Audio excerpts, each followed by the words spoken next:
we have a lot of investors that have owning properties. Maybe they're somewhere else in the country or the world, and they're thinking, you know what? I think it's a good time for me to do something with it. Yeah. And they're also exploring these different things as the 1031 exchange. Sure.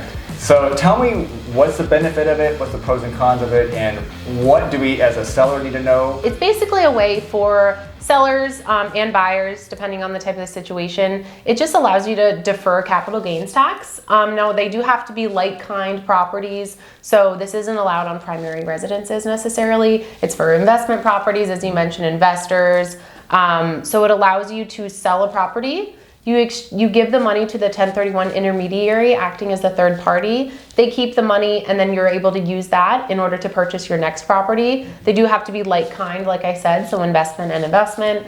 And there is a time limit depending on the situation, but it allows you to defer those capital gains tax a little longer. Okay. And is there anything a buyer needs to be concerned about when it says 1031? Not necessarily at all. I wouldn't be concerned if my clients were buyers.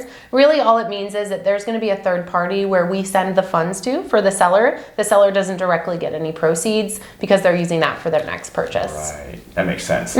So is it pretty much standard the way you guys process the transaction on either side? Yeah, the sellers will enter into a contract with a 1031 exchange company. We do not act as that intermediary. We can still handle the transaction just as we do any other. We just don't act as that third party. They have to have certain financial requirements and stuff like that in order to hold money for their clients. But yeah, there's not going to be any difference. You may see another name or another company on your ALTA or your settlement statement. Okay. They will also be signing on behalf of the sellers. They just like to review the funds as well.